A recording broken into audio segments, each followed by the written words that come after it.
la semaine dernière en anglais, aujourd'hui sur la session en français.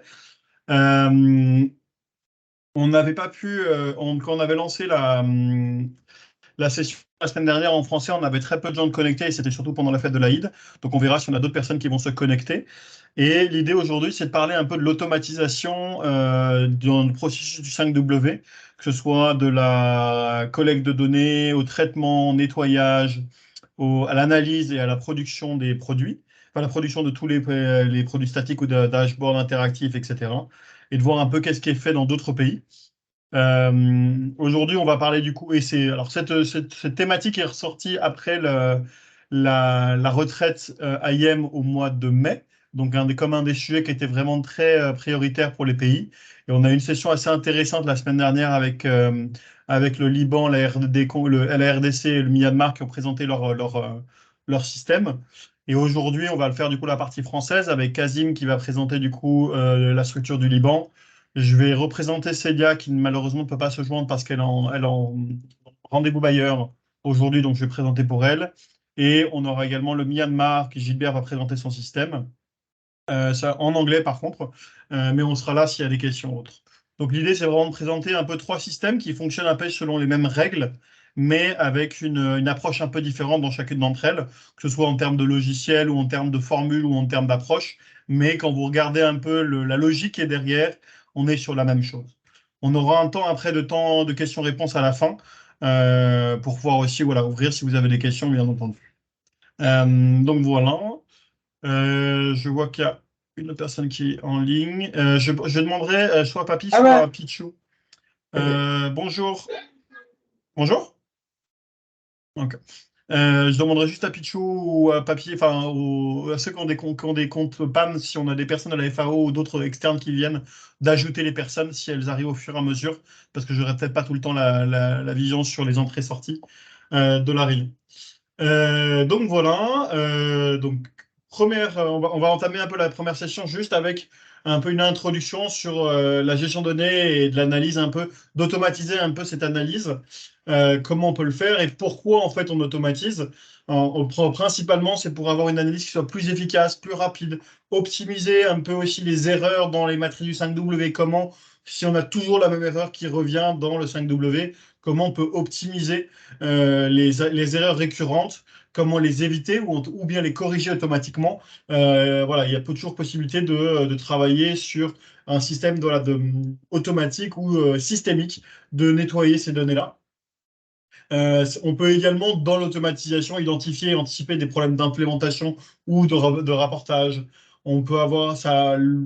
On va aussi en fait pousser à une meilleure planification et suivi et l'évaluation des projets et des activités, et aussi être plus gagner du temps, notamment quand vous savez quand vous collectez vos données, le temps que vous collectez et à la fin, vous allez avoir très peu de temps pour tout produire. Et si une analyse ou un rapport est produit 2 mois après, l'utilité ou la pertinence des données que vous allez avoir après sur vos dashboards statiques ou interactifs qui sont publiés 2 ans après.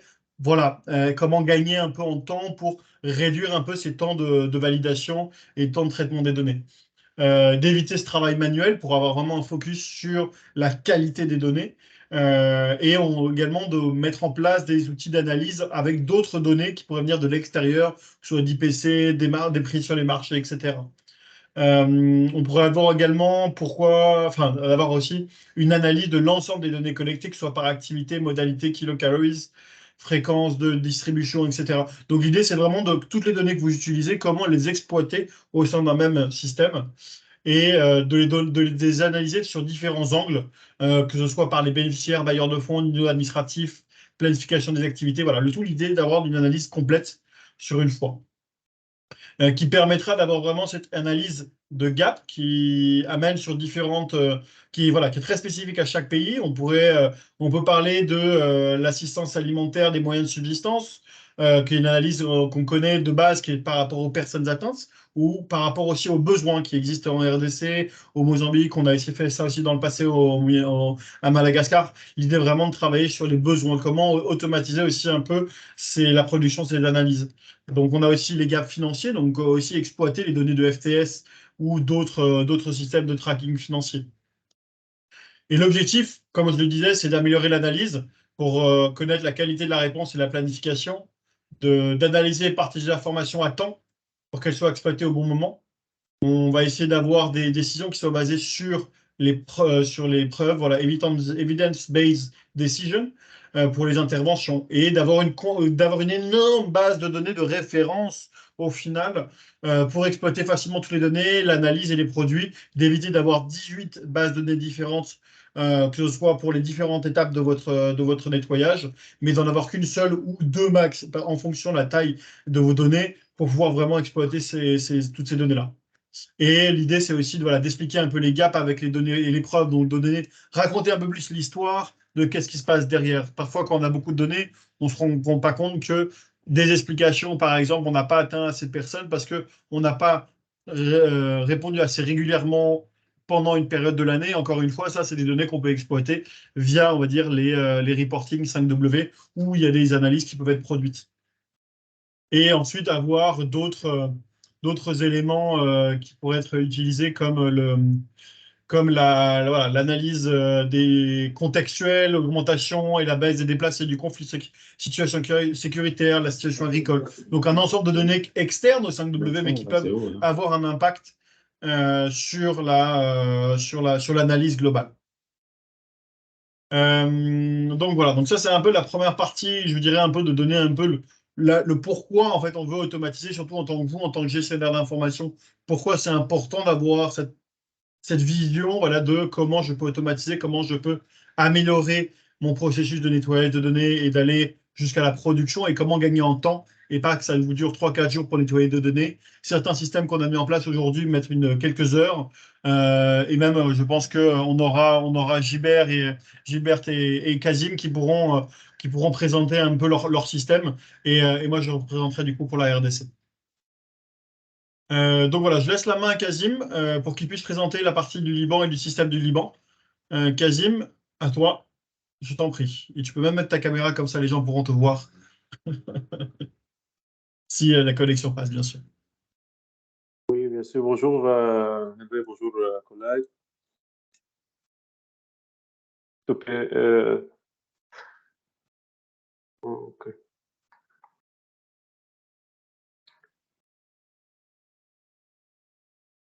D'accord.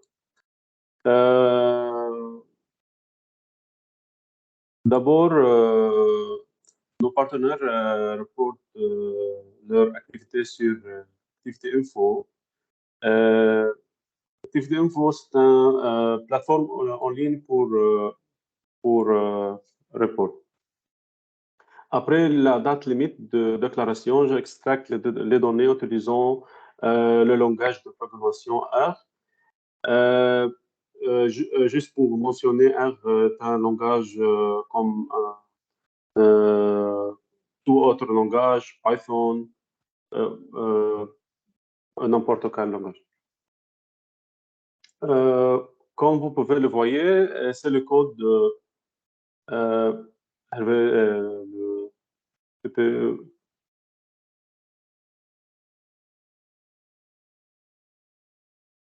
Hervé pour... OK. C'est le code pour faire l'extraction de données.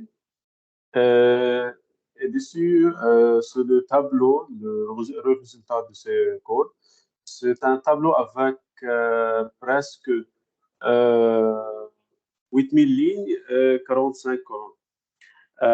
Ensuite, je nettoie les données à l'aide de fonctions de R encore.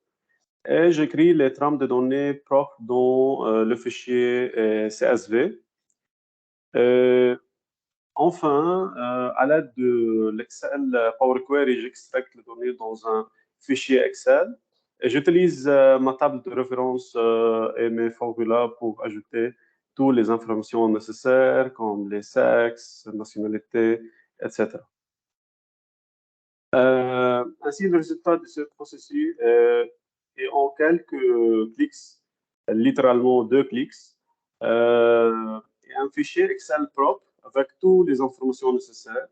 Cela peut être utilisé pour alimenter un tableau de bord dynamique, pour créer un tableau de bord statique, envoyer un rapport pour le Global Food Security Cluster ou répondre à tous les requêtes. Donc, c'est ça mon système.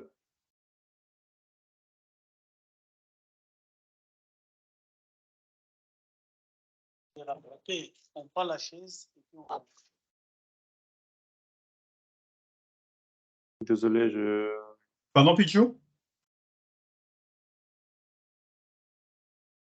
Désolé, Hervé. En fait, je suis avec une nouvelle collègue AIM qui vient d'arriver, qui aimerait aussi prendre part.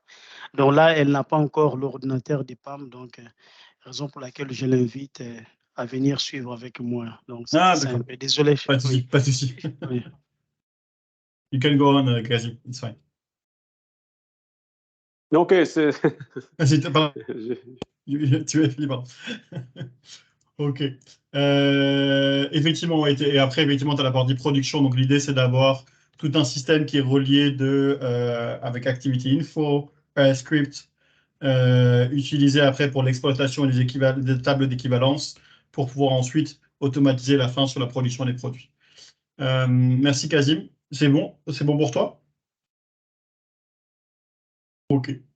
Pour la RD Merci, Congo, donc Hervé, oui. Pardon? C'est bon? Oui, Ok. oui, c'est bon, merci. Ok. Pour la RD Congo, je vais présenter, même si on a nos collègues, puisqu'en fait Célia devait présenter, mais je pense que je ne vais pas demander à nos collègues RDC qui sont connectés parce que je pense qu'ils n'étaient pas au courant que la RD Congo allait présenter, parce que c'était normalement du coup notre collègue Célia qui devait le faire. Ça, c'est donc un peu le workflow donc, de la structure de la RDC. Vous pouvez voir en fait que c'est quelque chose qu'on avait déjà présenté pendant l'IM Coffee l'IM Retreat, la retraite IM à Rome au mois de mai. Et l'idée, c'était un peu de représenter le processus pour la RDC et des étapes, on va dire, de la collecte du 5W qu'ils avaient. Donc avant, c'était trimestriel. Maintenant, ils sont en train de basculer sur du mensuel. Mais l'idée, voilà, c'est un peu le même principe avec une base de données, une collecte de données avec des 5W sur Excel pour tous les partenaires sauf le PAM, avec un nettoyage semi-automatique des données, notamment pour traiter les données qui sont erronées ou qui sont incomplètes, de pouvoir aussi un peu faire cette double check des doubles comptages et également de vérifier que les données, que la désagrégation soit bien adaptée, etc., soit bien appliquée. Et les données du PAM sont exploitées par R, par les scripts R, parce qu'ils proviennent directement de Comet. Et l'idée, c'est de pré-nettoyer toutes les données via un script qui permet de mettre ça dans la base de données et le format du 5W pour tout le monde.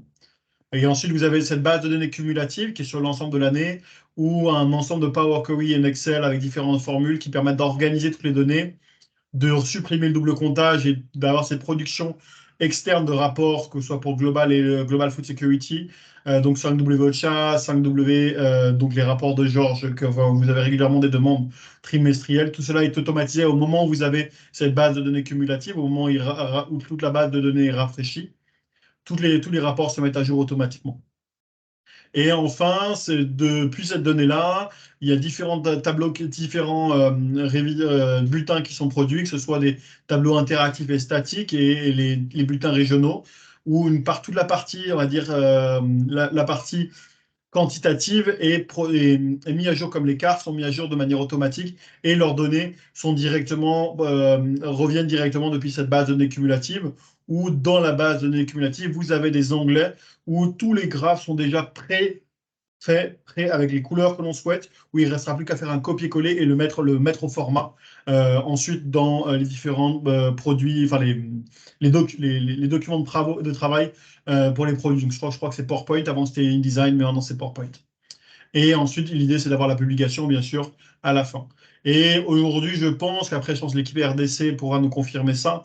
Mais aujourd'hui, je pense que le temps d'avoir les données, au moment où ils reçoivent les données du PAM et les données de la publication, sur des données, c'est au maximum, je dirais, 48 heures. Normalement, ça dépend après des données qui sont reçues. Mais au moment où toutes les données sont validées initialement, l'ensemble peut être mis à jour sur 48 heures pour le traitement.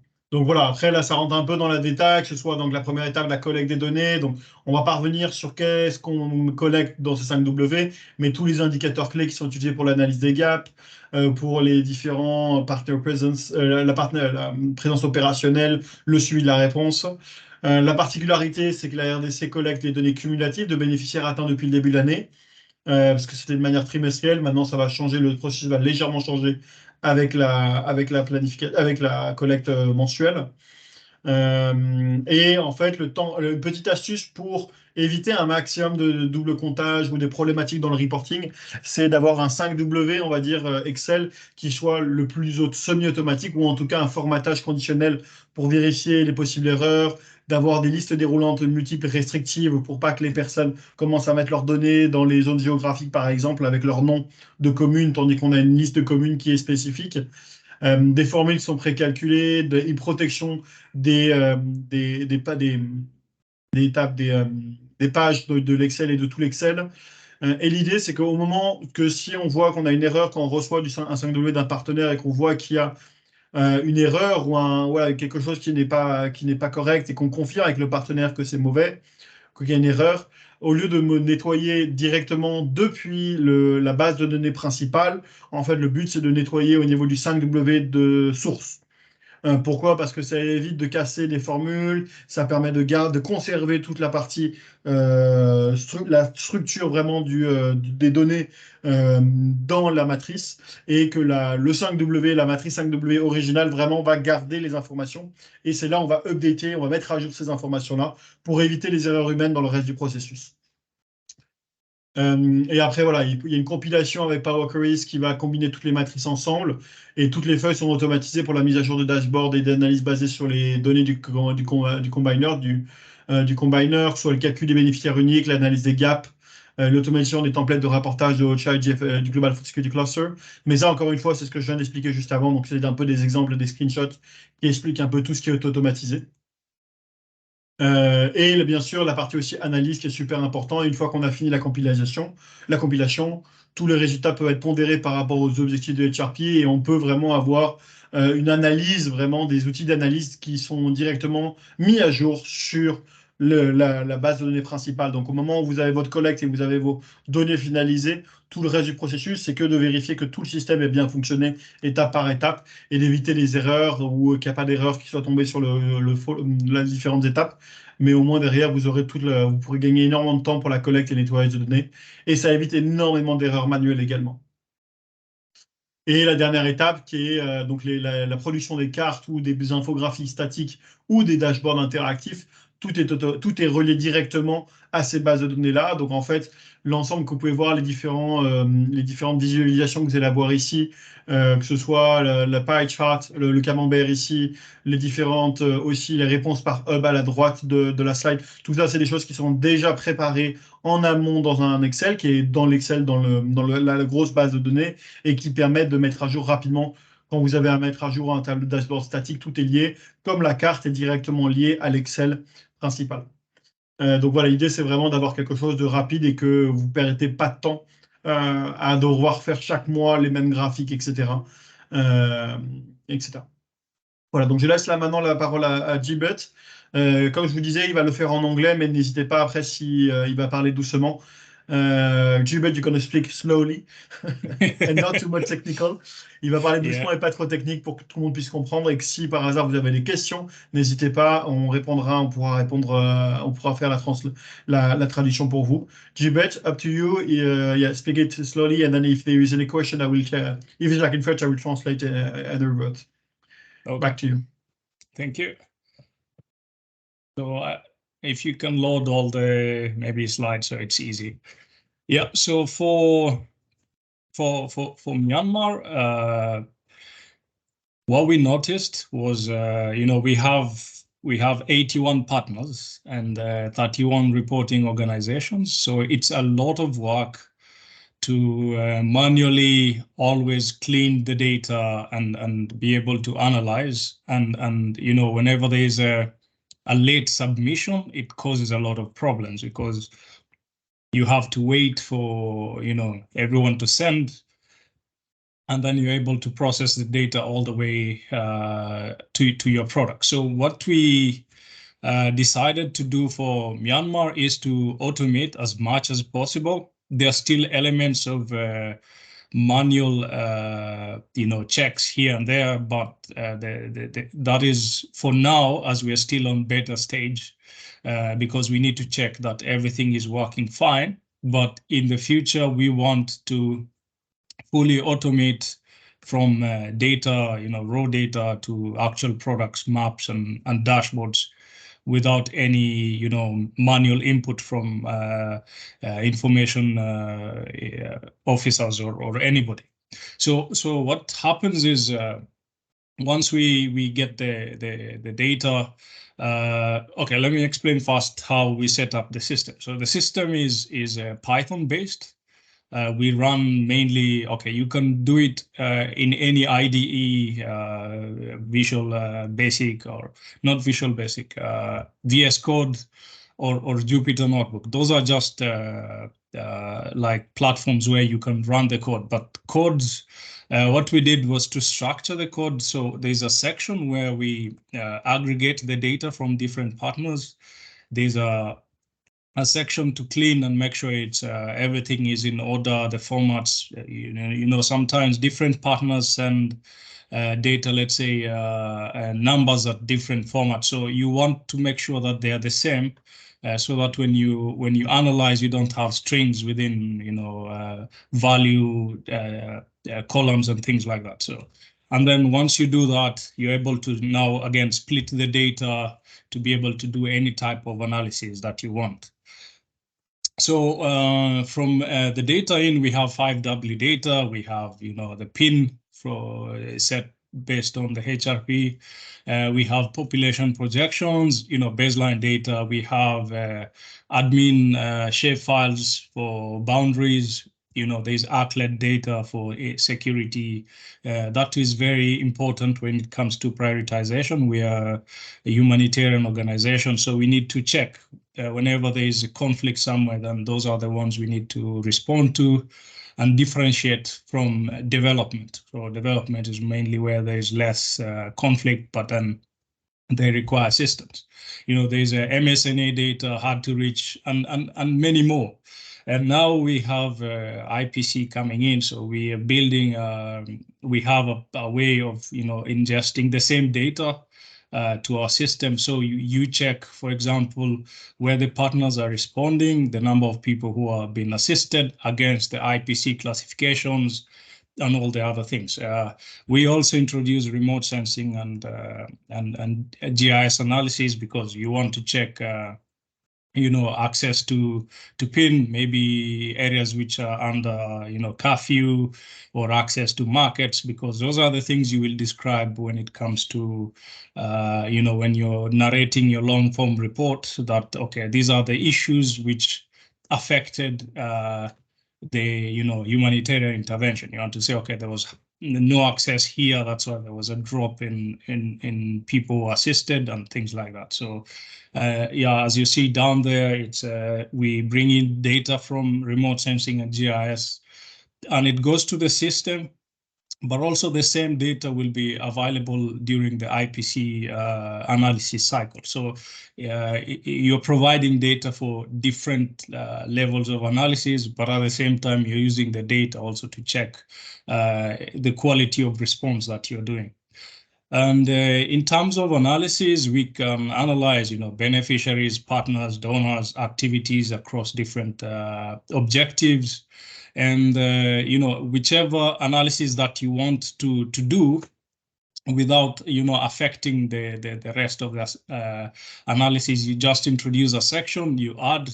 If it's still not complete, you can comment out that section while the rest of the code will run. Once it's done, then you export, you're able to merge with the rest of the analysis. Then you can export Excel tables, you can export PowerPoint, images, charts, maps, shapefiles from the same. So when it comes to mapping, you just quickly, you have your data already there. So you just map and symbolize on maybe QGIS or ArcGIS, but now we've added a module where you don't need any GIS software.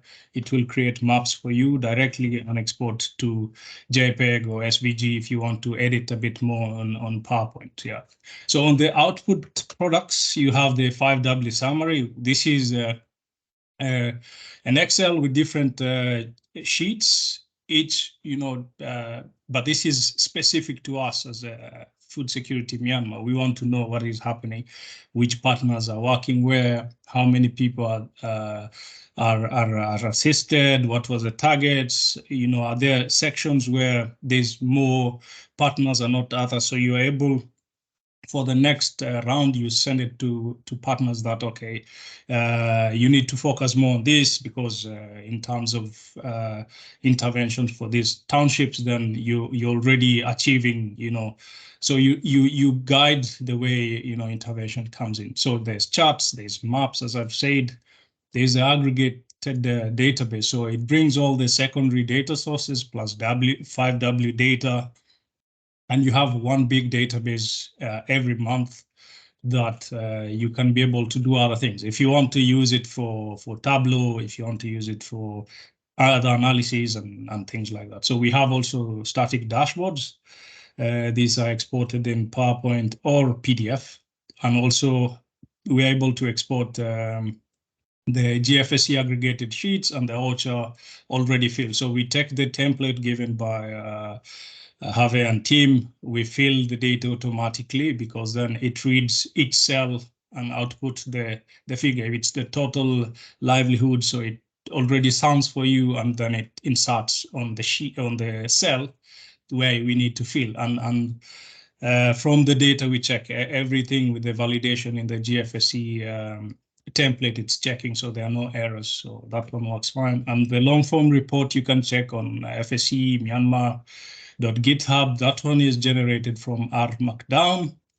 And now it's the same thing. It combines a lot of other things, not just the 5W, but it's an HTML page you can access with your browser, or you can have a PDF version of the same to read it. So it's a description of what happened for that month. So since we do this every month, it's quick. So you just wait for the data. It can be even to the last day, and you run the code in 10 minutes. You have all your products, all your reports, and everything ready for it. Yeah. And on the side there, it's just an example of Jupyter Notebook, ArcGIS, and Google Earth Engine for remote sensing applications. So maybe for remote sensing, we can look at agricultural lands. You can look at climate. Is there drought? Is there, things like that, rainfall, is it too much, is it too low, potential areas of problems, is the land use also change? For example, when there's conflict, is it affecting agriculture and things like that, crop health and yield estimation. If you know how much crop land is grown for whichever crop, you can estimate, okay, roughly the average per acre for this area is 10 bags per hectare. So you multiply by the total acreages that you've been able to extract from remote sensing, and it gives you a rough idea of how much food is generated for that period. So yeah, what I would say is it's a mix of things, so it's cyclic. The same data, once you output, it feeds to the next round, and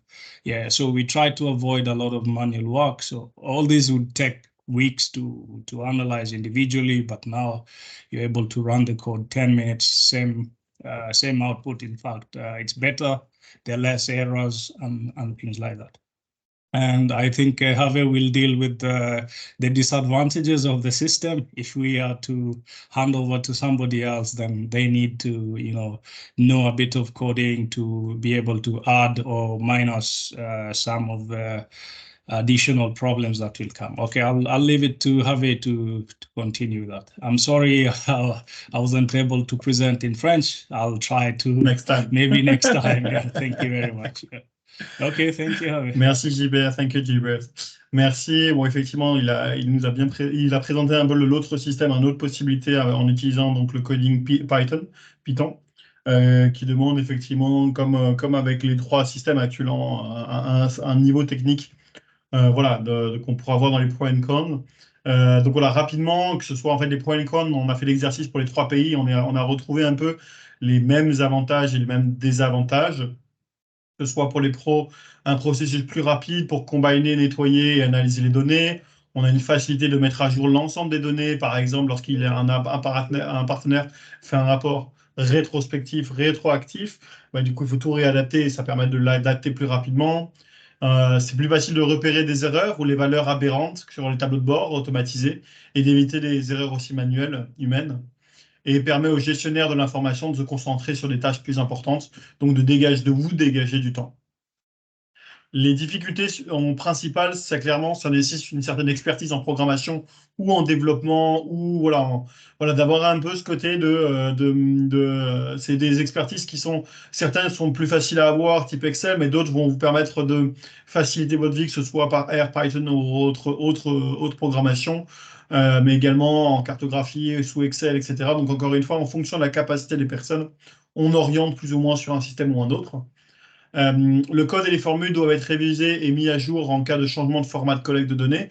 Donc, si votre 5W change, que ce soit le format ou par exemple, vous basculez d'un Excel à l'Activity Info, là aussi, il va falloir tout réadapter, ça prend du temps. Ou même, par exemple, pour la RDC, qui passe maintenant d'une méthode de collecte trimestrielle à mensuelle, pareil, tout est à adapter. Donc, ça prend un peu de temps aussi une fois qu'il y a un système à remettre à jour. Et les normes doivent être établies aussi pour les différents indicateurs, le contexte. Voilà, toute la partie vraiment c'est contextualisé. C'est-à-dire qu'on ne peut pas prendre un système qui est en place dans un pays pour le répliquer 100% dans un autre pays, parce que c'est vraiment spécifique à chaque pays et à chaque méthode de collecte et à chaque output, donc chaque produit final que vous aurez à la fin. Les prochaines étapes que nous, on a de notre côté, c'est vraiment donc soutenir les pays, les opérations qui souhaitent automatiser leur capacité en matière de système de gestion d'information. Donc vraiment d'avoir ce support qui c'est vraiment d'abord de faire un peu une évaluation des capacités auxquelles on est dans le pays. Qu'est-ce qu'on est capable de faire dans un court temps et qu'est-ce qu'on est capable de faire dans un moyen long terme. En fonction bien sûr aussi de la capacité et de ces difficultés-là. Aussi, une des grosses difficultés qu'on n'a pas mis en place, c'est la grosse problématique de handover. C'est-à-dire que vous pouvez mettre en place un système dans lequel vous maîtrisez, mais que ça se trouve, la personne après vous ne va pas maîtriser. Et dans ces cas-là, tout votre travail n'aura pas réussi à être vraiment sur de long terme. C'est ce qu'on a fait dans certains pays, qu'on a eu comme exemple aujourd'hui, c'est d'avoir des systèmes qui sont là depuis 2, 3 ans, 4 ans, où on arrive quand même à conserver cette structure depuis 2, 3, 4 ans, parce qu'on a un système de handover, de procédure qui est là. Et c'est vraiment super important si vous automatisez de documenter et de former au maximum de ce que vous pouvez. Donc, dans les prochaines étapes, voilà, les formations et présentations ad hoc, et également identifier les prochaines analyses supplémentaires que nous pourrions faire par rapport à l'automatisation. Qu'est-ce qui pourrait être intéressant, basé sur les données ou tout ce qu'on a, qu'est-ce qu'on pourrait faire comme analyse supplémentaire. Donc voilà, on a fait beaucoup plus rapide que la dernière fois, peut-être parce qu'après on a parlé plus rapidement. Mais voilà, on vous laisse maintenant un peu en temps, questions, commentaires, suggestions, si vous avez des questions, que ce soit pour la RDC ou pour moi qui vais couvrir la RDC, Jibet ou bien à Kazim, n'hésitez pas et on pourra répondre à vos questions. Donc, je ne sais pas s'il y a des questions.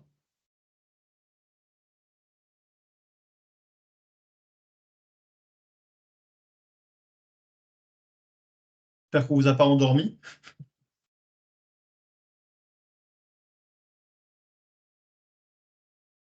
Oui, Irina, vas-y. Oui, merci Hervé. Tout d'abord, merci aux 3 pays, aux 3 présentateurs pour ces brèves explications et démonstrations. Ça m'a vraiment permis d'au moins de situer dans quel niveau on est ici à Madagascar, c'est-à-dire à presque des années-lumière de ce qui se fait déjà.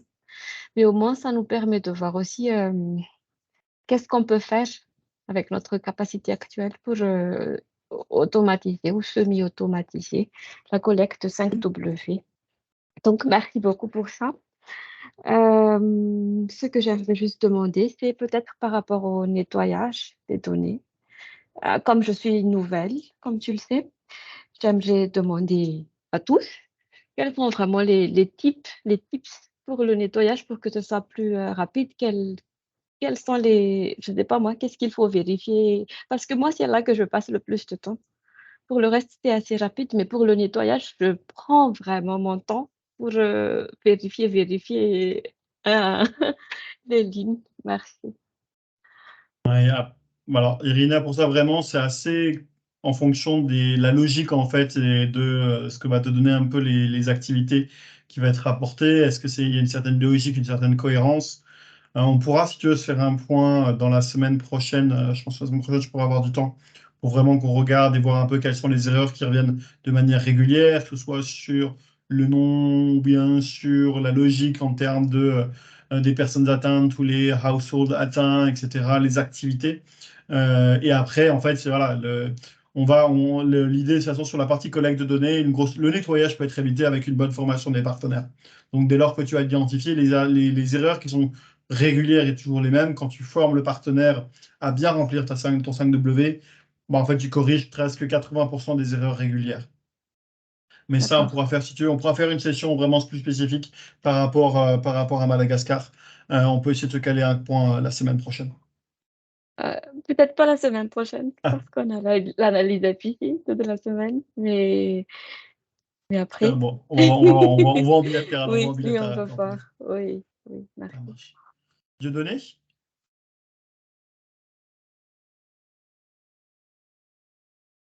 Ah, attends, tu as Allô, Dieudonné, tu m'entends?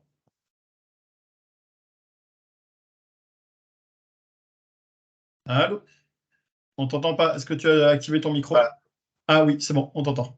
Oh oui, je vais activer. Ah, merci. Je disais vraiment, ces deux personnes étaient vraiment à point nommé pour moi. Je me suis lancé progressivement dans le travail de AMO. Moi, je m'étais préparé dans l'esprit de travail beaucoup plus avec R. Donc, j'ai appris les bases de R pour l'analyse de données. Maintenant, je suis au niveau où je voudrais pouvoir faire à partir de 5W connectés et combinés avec R, pouvoir refaire des dashboards. Alors, je ne sais pas si l'autre collègue qui a présenté son projet qu'il a fait pour Myanmar pourrait avoir une session pour nous qui sommes intéressés par le dashboard avec R. Merci.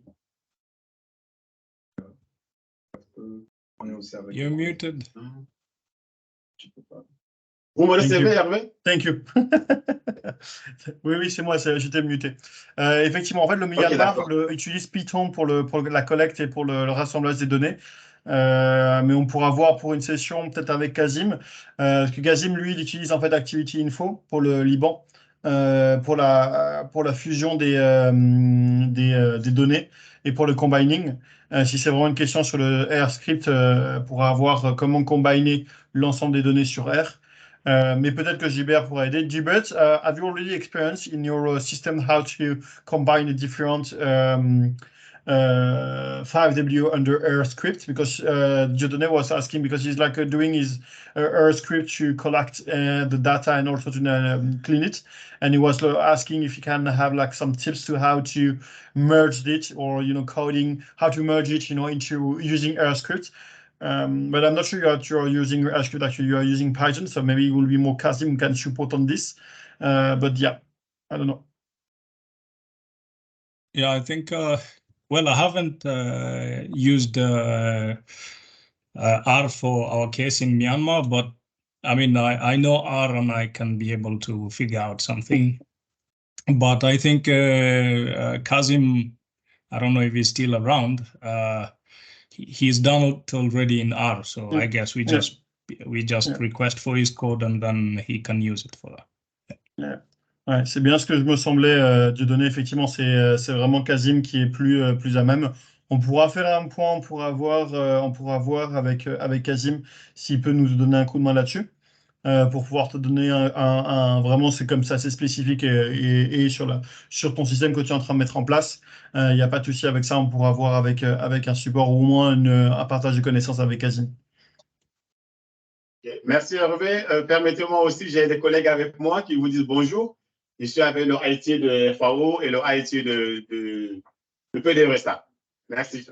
Bonjour Hervé, moi c'est François. Bonjour. Donc, je suis le IT du bureau de la représentation. Merci. Bonjour. Voilà, moi c'est Yannick. Voilà, bonjour. Moi c'est Yannick Kouroutonoum, je suis gestionnaire d'information sur le projet PDRSA. Merci. Merci.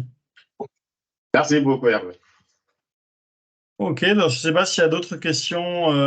Any other question? Ou est-ce qu'on est bon?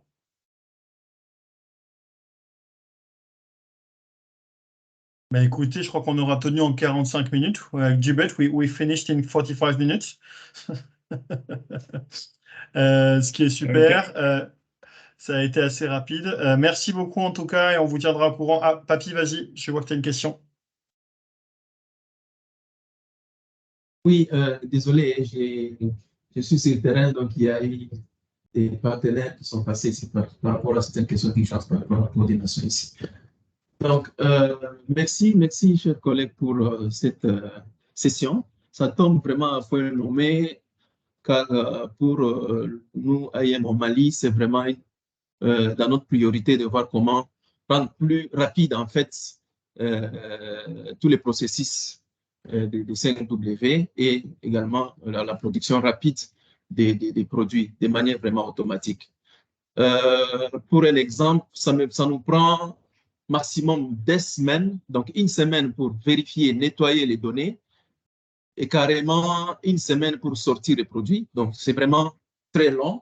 C'est vraiment très long. Et pour moi, c'est vraiment un défi.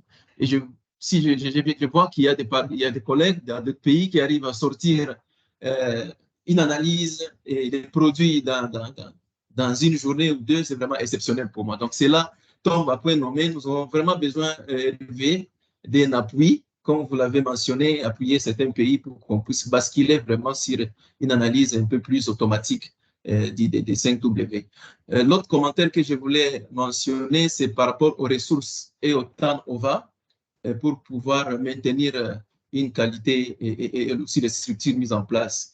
Je ne sais pas si dans ce sens, il y a des formations qui sont prévues. Par exemple, je vois, c'est plus les R qui est vraiment utilisé dans les analyses en termes vraiment d'automatisation.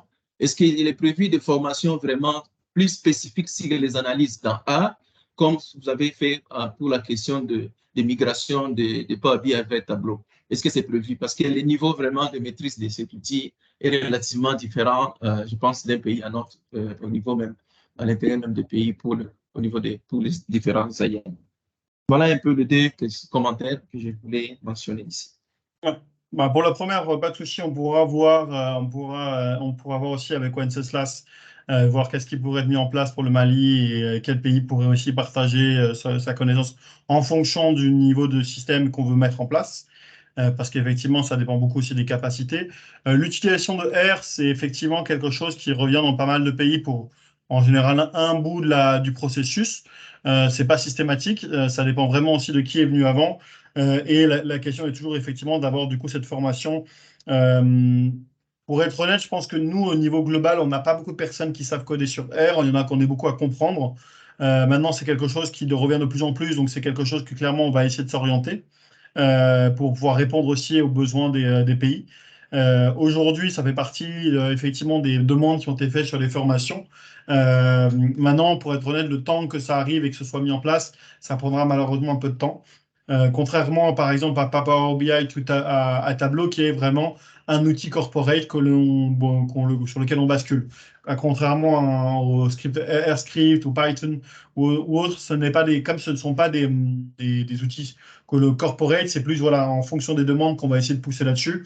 Donc ça peut prendre un peu plus de temps pour les formations. Je ne sais pas qu'il n'y en aura pas, c'est juste que ça peut prendre un peu plus de temps. Mais en tout cas, je note qu'on a vraiment cette demande de plus en plus sur la formation RScript. Ça, je le note. Ensuite, tu vois, moi, on a mis en place le même système, deux systèmes assez similaires à la RDC en Somalie, en Afghanistan. Et en fait, 100% du processus est fait à base de formules Excel et de Power Queries. Il y a un petit peu il y a 95%. Il y a 5% où on a mis un peu de code externe parce on savait que dans le pays, on n'avait pas la capacité de trouver quelqu'un qui faisait du coding. Donc, on a essayé de trouver quelque chose vraiment, tu vois, de très, voilà, de quelque chose d'assez simple ou en tout cas adapté à tout le monde. adapté, on va dire, aux capacités et aux besoins qu'il y avait dans le pays. Donc, encore une fois, ça dépend beaucoup des capacités des personnes et comment aussi optimiser tout ça. Mais voilà, après ça sera vraiment un assessment à faire, une évaluation entre chaque pays et leurs points focaux. Et ensuite, on voit quelles sont les demandes et qu'est-ce qui pourrait qu'est-ce qui pourrait répondre à ces demandes-là. Je ne sais pas si je réponds à ta question, Papy. Oui, ça va. Merci. Super. Donc, je ne sais pas s'il y a d'autres questions. Est-ce qu'on a répondu à toutes les questions? Je ne sais pas, je ne vois pas d'autres mains levées. Donc, je voulais vous remercier encore pour la session qui a été assez intéressante. Et on vous tient au courant pour la suite de cette session pour que vous ayez aussi un peu les matériaux et de comment ça a été fait. Et si vous souhaitez mettre en place, bien sûr, un système qui est assez similaire que ce soit au Myanmar, au Liban ou au Congo, n'hésitez pas à revenir vers vos points focaux pour qu'on puisse discuter et voir un peu qu'est-ce qu'on pourrait mettre en place dans vos pays.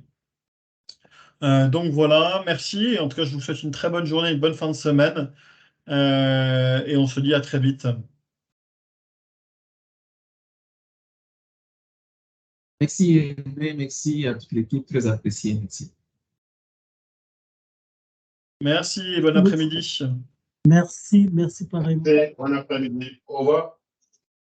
Yeah. Thank you. In case anyone wants to try Python, you can reach out. Yeah. Okay. Sure. Sorry, Richie, but I know it was quite hard for you. Yeah. No, thank you. Okay, see you, man. Thank you. Yeah, okay. Bye-bye.